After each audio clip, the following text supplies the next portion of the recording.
Halo semuanya, Assalamualaikum warahmatullahi wabarakatuh. Apa kabar?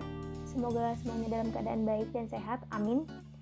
Saya di sini akan mempresentasikan serta mengulas kembali materi yang disampaikan oleh Ibu Anik Sri Wahyuningsih sebagai dosen rekayasa perangkat lunak untuk memenuhi nilai ujian akhir semester 5 ini.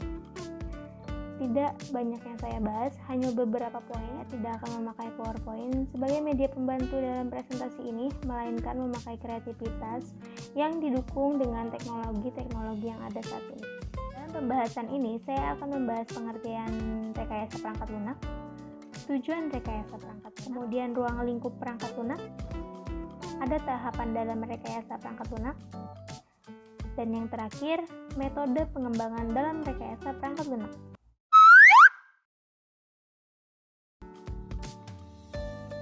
Dari Wikipedia Bahasa Indonesia, rekayasa perangkat lunak atau disingkat RPL dalam bahasa Inggris Software Engineering atau SE adalah salah satu bidang profesi yang mendalami cara pengembangan perangkat lunak termasuk pembuatan, pemeliharaan, manajemen organisasi pengembangan perangkat lunak, dan manajemen kualitas.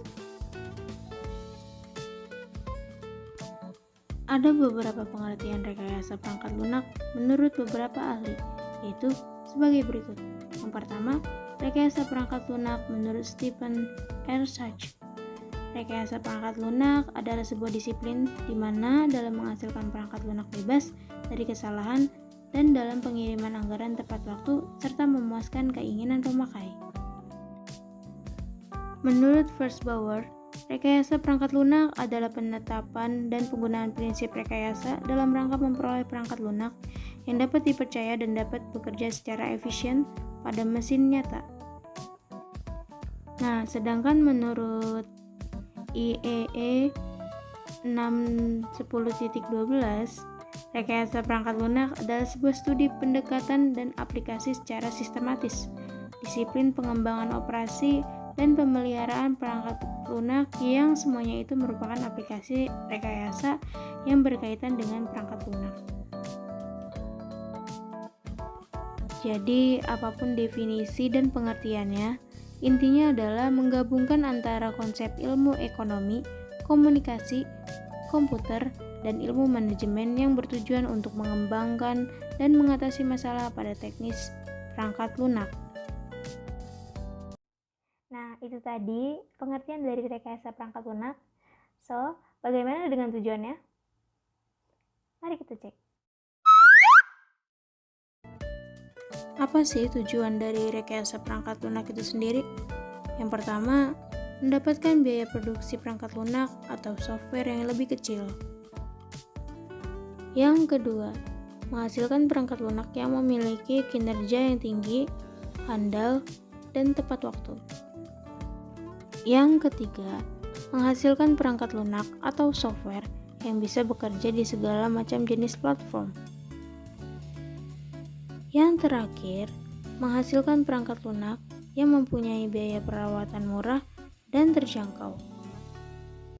Nah, itu tadi tujuan dari rekayasa perangkat lunak. Lalu, bagaimana dengan ruang lingkup rekayasa perangkat lunak?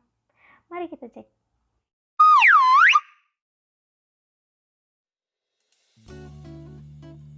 Ruang lingkup perangkat lunak antara lain adalah sebagai berikut.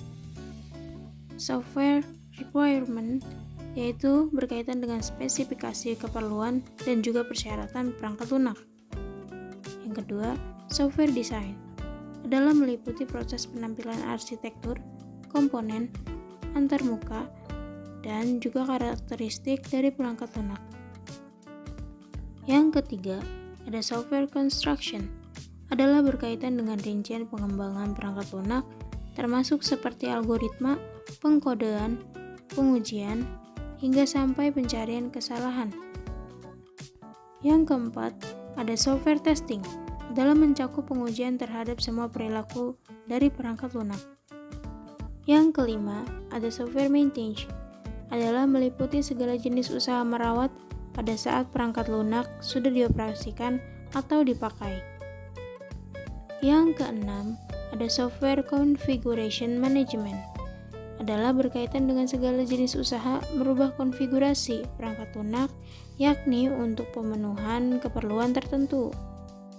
Yang ketujuh, ada software engineering management, adalah berhubungan dengan pengelolaan dan juga pengukuran RPL termasuk perencanaan proyek perangkat lunak. Dan yang terakhir, ada software engineering tools and methods, adalah yang meliputi kajian-kajian teoris mengenai alat bantu dan metode RPL. Nah, itu tadi penjelasan dari rekayasa perangkat lunak. Lantas, bagaimana tahapan rekayasa perangkat lunak?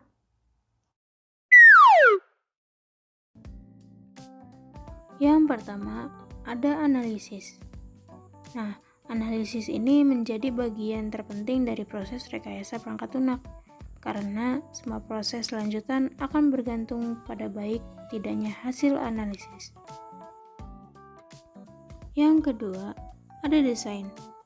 Desain perangkat lunak merupakan tugas tahapan atau aktivitas yang berfokus pada spesifikasi detail dari solusi berbasis komputer. Bisa dikatakan, desain perangkat lunak fokus pada sisi teknis dan implementasi dari sebuah perangkat lunak. Yang ketiga, ada coding ataupun tahapan konstruksi, adalah tahapan menerjemahkan hasil desain ke dalam kode bahasa pemrograman tertentu agar hasil desain dapat dimengerti oleh komputer. Nah, yang keempat ini ada tahap pengujian, merupakan perangkat lunak yang berhasil dibangun akan diuji kemampuannya oleh pengguna ataupun oleh orang-orang yang memahami perangkat lunak berdasarkan kriteria-kriteria yang telah ditetapkan. Dan yang terakhir, ada tahap pemeliharaan. Ketika sebuah perangkat lunak ditetapkan dianggap layak untuk dipublish, maka tahapan selanjutnya adalah perawatan dan pemeliharaan perangkat lunak. Oke, jadi itu tadi tahapan rekayasa perangkat lunak. Kemudian apa saja sih metode pengembangannya?